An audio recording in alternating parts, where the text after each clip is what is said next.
Abel, eu te conheci ministrando disciplina de gestão de manutenção, né, no Instituto Ecosilo, no curso de ensino profissional. E foi quando eu conheci o seu trabalho. Agora a pergunta, por que ensinar os síndicos sobre engenharia de manutenção sendo um assunto tão técnico e que leva tempo para aprender? Fábio, boa pergunta, Fábio. Ótimo. Um assunto tão técnico que demora anos para aprender e vai ensinar para os síndicos, que é tão rotativo, né? A gente, assim, o ensino, eu tenho uma paixão pela docência, primeiramente, né? Sempre tive. Então, assim, para mim sempre é um prazer explicar e explicar de novo e explicar de novo, né? Principalmente porque a gente explica várias vezes porque tem essa rotatividade dos síndicos. Sim. Mas por que que eu preciso aprender? Porque eu acredito que, assim, o síndico como gestor de pessoas, né? Ele precisa entender... Ele não precisa entender como é que a coisa vai ser feita, mas, porque isso é nosso. Sim. Mas ele precisa entender que há solução para aquilo. Sim. Certo? Então, quando nós explicamos, ele não vai entender a técnica, mas ele vai entender a lógica. Né? Então, assim, a gente precisa entender que nós estamos lidando com gestores de pessoas inteligentes, que precisam do entendimento lógico, não técnico. Né? Demora anos, o técnico demora anos. Né? Um entendimento lógico da técnica, digamos assim, né? E isso faz, eu percebo que isso ajuda ele a tomar as melhores decisões. Não somente do que fazer, mas quais parceiros ele precisa ter como aliados. Não, e tocando no assunto sobre o curso de síndicos, né? Os síndicos profissionais, hoje, um assunto que é tão polêmico e tão visto, tão falado sobre manutenção, prédio caindo, prédio tocando fogo, pegando fogo. E aí essa questão de ensinar para síndicos, sendo ele orgânico ou profissional, é uma coisa bem interessante, porque o síndico ele tem que ter as informações para tomar as decisões. E saber ele que algumas decisões que ele não vem a tomar, depois de ele ter esse conhecimento, é ele que vai ser punido ou cobrado por isso. Então, passar esse ensinamento técnico para os síndicos, e na sua parte, do Instituto do pessoal da Ecosilo, é muito interessante. Eu achei, para ser franco, foi uma das melhores aulas que eu tive de todos. Não desmerecendo os outros, não, me perdoe, mas é porque como a gente já tem essa paixão por manutenção, né? É o seu dia a dia, né? É o dia a dia, né? Porque se uma das coisas que eu peço para os síndicos fazerem, em sala de aula mesmo, alguma coisa bem assim, bem por cima, né? Coloquem aí, façam um gráfico de pizza, né? Então coloque aí mais ou menos qual é a porcentagem que você paga para funcionários, para manutenção, para limpeza, para isso, para aquilo, né? Quando a gente vai ver a parte de manutenção, vai lá para cima. Né? Então, por isso que eles precisam estar por dentro, olha, que existe isso, isso, isso, que existe essa solução para esses problemas, né? Por muitas vezes, Fábio, eu sou abordada, inclusive, quando eu estava vindo para cá, foi um dos dias, né? A pessoa disse assim, meu imóvel está cheio de infiltrações, tem 30 anos, na minha cabeça eu tenho que derrubar tudo e construir novamente. Eu só quero saber se tem jeito.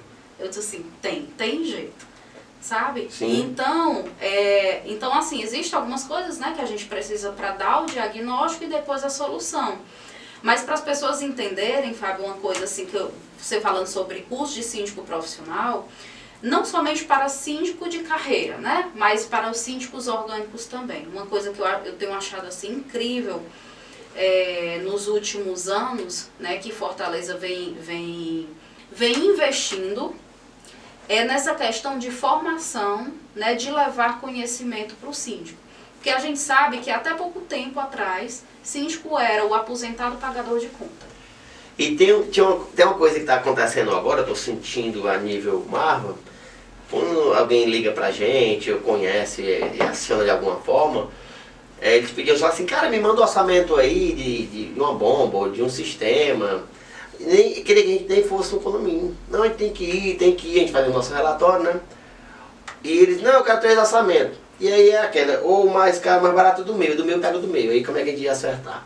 Hoje não, a preocupação é assim, olha, eu quero que você venha aqui, você conhecer o nosso prédio, nosso sistema, se tiver alguma coisa a falar, a gente faz um relatóriozinho. E eles não vão mais pelo preço, não. Eles estão oferecendo isso, isso, isso.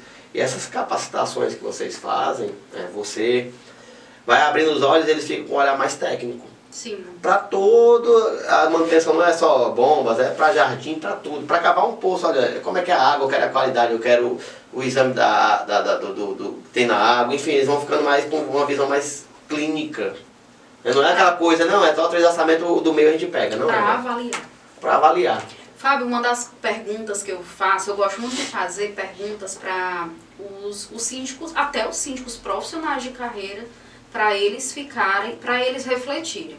Uma pergunta que eu fiz num outro curso que eu ministrei agora recente, eu perguntei assim: quantos orçamentos vocês precisam, mínimo, que vocês precisam para decidir uma proposta, né? Para decidir por aquela demanda?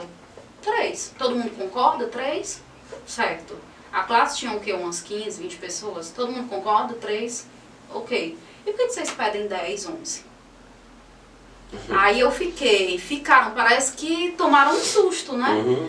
Aí diz assim, não sei, Mabel, porque às vezes a gente, eu acho que, aí teve uma que eu percebi que realmente era sincera, que eu acho que era algo que eu já tinha percebido. Não, é porque a gente vai pedindo, pra ver se aparece alguém que coloque um orçamento lá embaixo e ainda tenha qualidade.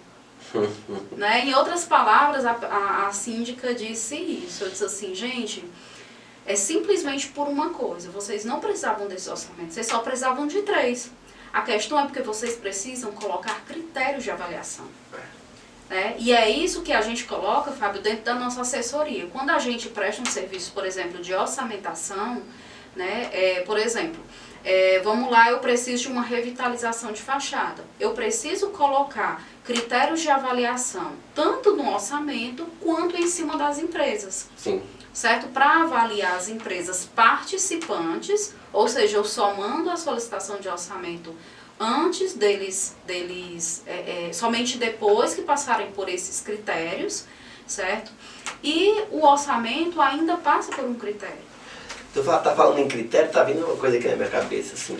Realmente, quando a gente era acionado, eles diziam assim, vocês têm nota fiscal, vocês têm CNPJ? A gente tem, né?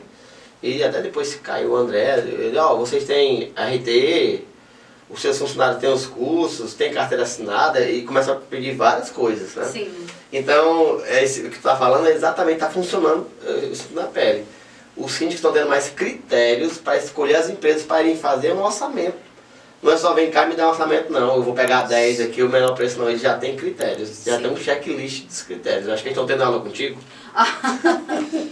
Mas isso é ótimo, viu? Sim, porque assim, muito bom. Isso é justamente o que a gente pega da lei de licitação, né? Quando eu era fiscal e orçamentista, a experiência, né? Em setor público, a gente pegava, né, visualizava algumas licitações, né? Então isso aí já é da lei de licitação, né? Ter critérios mínimos, básicos para primeiro para as empresas participarem, depois para realmente assim dizer, olha, vamos contar com essas empresas. Né? Então é isso. Fica a dica, né? Os critérios, viu, pessoal? Importante para poder selecionar. Aí uma coisa, né? Assim, talvez alguém esteja perguntando, mas quais são os critérios? Depende. Se eu quiser, por exemplo, fazer um serviço com a Marva, são critérios. Isso é um tipo de critério. Se for fachada, são outros tipos de critério, sim, né? Porque trabalha em altura, né? Aqui já é água com bomba, né? Então recuperação estrutural, impermeabilização, cada qual tem um critério diferente. Sim, com certeza. Né? Então é um trabalho assim muito minucioso que a gente faz, né? Realmente, justamente, Fábio, para a gente exigir que as empresas se profissionalizem o quanto antes. Né? Porque assim, engenheiro, ele não é tipo, faz a faculdade e tchau, como antigamente, né? Sim. E os engenheiros de estrada faziam a faculdade pronto e vão para a estrada, né? Hoje não, a gente está se profissionalizando. Então assim, a gente não tem só 5 anos de faculdade, mais 4 anos de especialização. Se for contar, realmente a gente tem horas, né? Se for contabilizar as tuas horas de trabalho, né? E assim, eu particularmente, quando eu faço um curso, eu não tenho interesse por certificado, né? Eu tenho interesse pelo conhecimento. Mas se a gente for colocar na ponta do lápis, quantas horas de experiência, né? De investimento na tua profissão que você tem feito? São incontáveis, né? São incontáveis. Que dica gostosa, viu? Dica boa.